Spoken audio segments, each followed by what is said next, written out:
नरेंद्र मोदी का भाषण चल रहा है कि अगर कांग्रेस की सरकार बनती है तो एसटी, एसटी और ओबीसी की आरक्षण छीन करके ये मुस्लिमों को दे देंगे। गोपालगंज के अंदर का जो हालात स्थिति है, सबसे पहले तो मूल्यांकन की आवश्यकता है कि जो मुस्लिम, हिंदू, बौद्ध, यहूदी, जैन पार्टी परिवार है, पार्टी परिवार। नमस्कार दोस्तों, मैं हूं दिनेश कुमार और आप देख रहे हैं मेरा यूट्यूब चैनल बिहार एक झलक।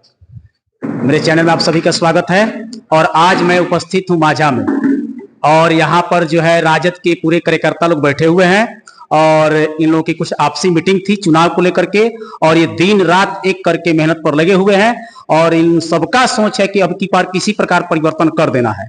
ये तो लहर पूरे देश में चल रहा है परिवर्तन का और खास करके माझागढ़ में जो है सुनील बारी जी हैं, सुमन यादव जी हैं और यहाँ पर देख सकते हैं कि राजद के संपूर्ण कार्यकर्ता जो है, कर्मठ कार्यकर्ता जो है दिन रात मेहनत करते हैं पार्टी के लिए, वो लोग मौजूद हैं।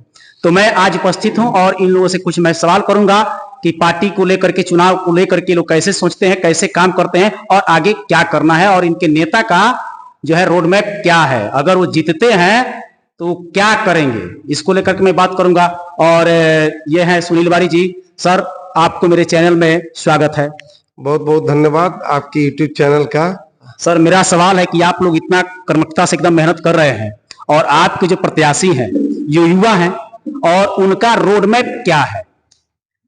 देखिए, सबसे बड़ी बात तो है कि आप बोले कि हम लोग मेहनत कर रहे हैं। एक पार्टी के कार्यकर्ता होने के नाते, सिपाही होने के नाते जिम्मेवारी बनता है, चूंकि पार्टी माँ होती है और पार्टी परिवार है। पार्टी परिवार के जितने भी माननीय सदस्य हैं, सभी सदस्यों को मिला के एक परिवार बनता है, तय होता है।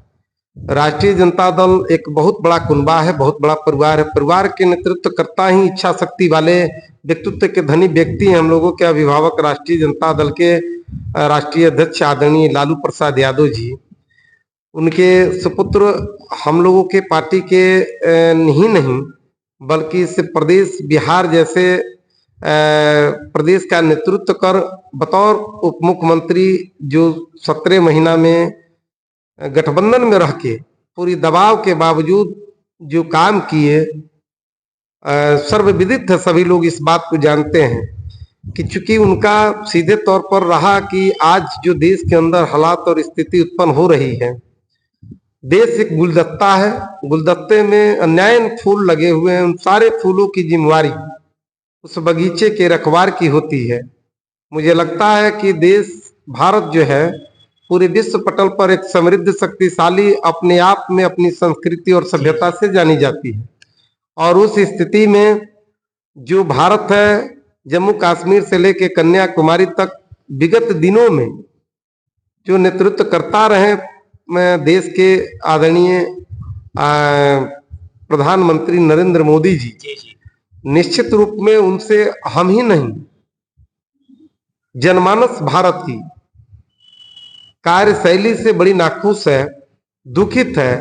तो मुझे लगता है कि अब परिवर्तन का लहर चल चुका है। आज के पूर्व जब भी माननीय प्रधानमंत्री जी ने अपना नेतृत्व क्षमता दिखाया तो एक बड़ी आशा और विश्वास था लोगों को रोजगार के संदर्भ में, क्योंकि उन्होंने कहा था कि 1 करोड़ रोजगार जो है मुहैया कराएंगे। सर, एक मिनट आपको रुकना चाहेंगे।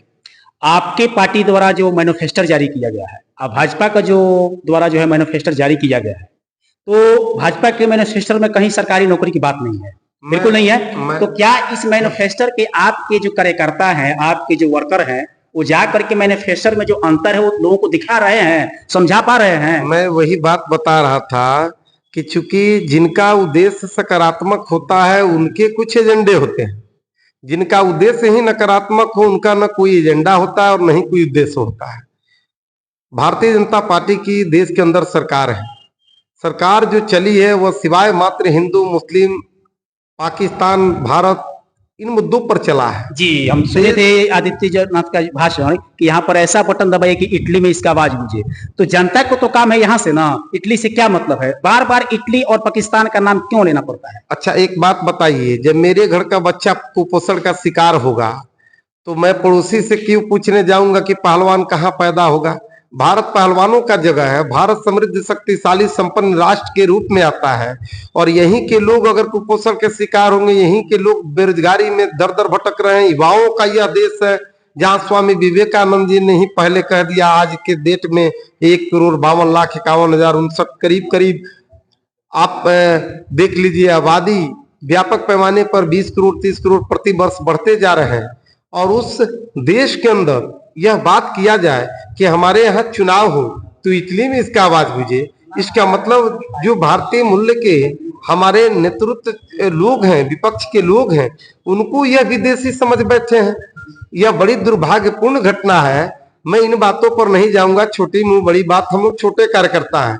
मेरा कहना यह है कि आज के तारीख में जब लोकतांत्रिक तरीके से वोट देने का अधिकार हमको सौंपा गया है, मुझे डर है कि आने वाले समय में इस लोकतंत्र में वोट देने के अधिकार को ही छीन लिया जाए। इससे जो है इस बार जो मौका मिला है, न जाने हो सकता है कि कल के तारीख में हम वोट नहीं भी दें, भारतीय होने के नाते गर्व भी नहीं करें। तो इन सभी चीजों से बचने के लिए, चूंकि आप देख ही रहे हैं कि आरक्षण के मुद्दों एक नया मुद्दा आया है सर। एक मिनट हम आपसे तो बनकर में कोई नहीं जीत सकता है, आप बहुत अच्छे बोल लेते हैं। एक नरेंद्र मोदी का भाषण चल रहा है कि अगर कांग्रेस की सरकार बनती है तो एसटी एसटी और ओबीसी की आरक्षण छीन करके ये मुस्लिमों को दे देंगे, क्या ये बात सत्य है? एक बात बताइए, अगर परिवार का मालिक ही जैसे प्रधानमंत्री आदरणीय मोदी जी, उनका हम उनके वक्तव्य पर बहुत ज्यादा टिप्पणी न करेंगे, सीधे तौर पर ये बताएंगे कि हम मौलिक अधिकार मेरा है जी, मौलिक अधिकार मेरा है, उस नाते यह बात जरूर हम कहेंगे कि आप जरा बताइए कि मुस्लिम, हिंदू, बौद्ध, यहूदी, जैन, पारसी यह कहाँ के हैं? यह भारत के हैं। और आप उनके प्रवक्ता भी लोग भी कहते हैं कि भारत ही एक ऐसा मुल्क है जिस मुल्कों में सभी लोगों का अधिकार समान रूप से है। आप जरा बताइए कि जो यह प्रश्न आप हमसे पूछ रहे हैं, मैं इत्तेफाक इस बात में नहीं रखता कि वह जो है क्या सोच रहे हैं। मैं इस बात में रखता हूं कि मैं भारतीय हूं, तो भारत में हिंदू और मुसलमान सबकी समानता का अधिकार है, चाहे वह शैक्षणिक क्षेत्र में हो, सामाजिक क्षेत्र में हो, आर्थिक क्षेत्र में हो, रोजगार के क्षेत्र में हो, विकसित भारत के संकल्प लेने के क्षेत्र में हो। हम भारतीय हैं, इसमें हिंदू मुस्लिम कहां से आ जाता है और मुसलमान कैसे ले लेगा? आप एक तरफ जो है बात, मुझे लगता है कि एक प्रधानमंत्री के मुंह से यह शोभा नहीं देता है कि जिस देश में गुलदस्ता की तरह सुशोभित यह भारत है, उसमें सिर्फ गुलाब की बात किया जाए। गुलाब की बात के साथ साथ गेंदा और चमेली, अन्य सारे फूलों का बात, तो तब वह गुलदस्ता सुशोभित रहेगा। अच्छा, एक प्रश्न करना चाहेंगे। आप तो बहुत कर्मठ आदमी हैं। आप जब जिला परिषद सदस्य थे तो आपका बोर्ड हर गांव में कहीं ना कहीं दिख जाता है, आपके क्षेत्र में कहीं ना कहीं दिख जाता है। और आप जिस विधायक का उस समय मदद किए थे, उनसे काम लेकर के अपने क्षेत्र में विकास करने का भी काम किया और बोर्ड लगवाया, कहीं कहीं लिखा हुआ भी है, और काफी काम किए। तो हम क्या उम्मीद करें कि ये जो सांसद जी जीतेंगे, उनसे क्या वैसे ही काम आप करवा सकते हैं? एक चीज तो आपको स्पष्ट कर दें कि चूंकि राष्ट्रीय जनता दल महागठबंधन में तमाम घटक दल के साथी लोग हैं, जिसमें वीआईपी भी एक मैंने अपना प्रत्याशी गोपालगंज को दिए हुए हैं, हम लोग स्वीकारते हैं ससम्मान।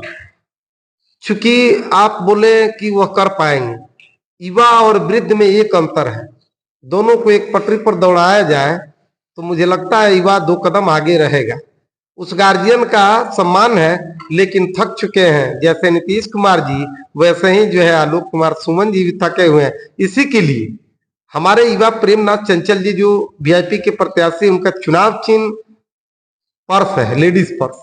मैं जनमानस के बीच से अपील करना चाहूंगा आपके यूट्यूब के माध्यम से कि चूंकि युवा है, उनका एक रोड मैप तैयार है युवाओं के प्रति और वृद्ध जनों के प्रति भी। चूंकि गोपालगंज समृद्ध शक्तिशाली तब बनेगा जब हम सकारात्मक सोच रखेंगे।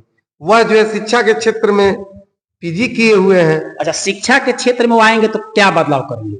आप अभी गोपालगंज के अंदर का जो हालात स्थिति है, सबसे पहले तो मूल्यांकन की आवश्यकता है कि जो पूर्व के माननीय सांसद हैं और जब अभी जो हम लोगों के बीच प्रत्याशी के रूप में है, पूर्व के सांसद जी का लक्ष्य एक ही सीधा तौर पर रहा।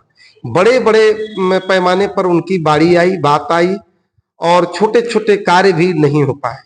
जैसे हवाई जहाज, एरोप्लेन का जो उतरना लैंडिंग, ये आपको सभ्या का उन्होंने वह पूरा नहीं हो पाया। उसके साथ साथ तो बोल रहे हैं कि और 5 साल दीजिए, हम पूरा करेंगे। तो ठीक है, वो तो अपने नेता का अनुकरण कर रहे हैं। जो मोदी जी भी मांग रहे हैं बार बार 5 साल, तो ये भी मांग रहे हैं, तो उसमें कहीं कोई दिक्कत नहीं है। नहीं, वो तो लेकिन 50 दिन मांगे थे। जनता किसी भी स्थिति में जी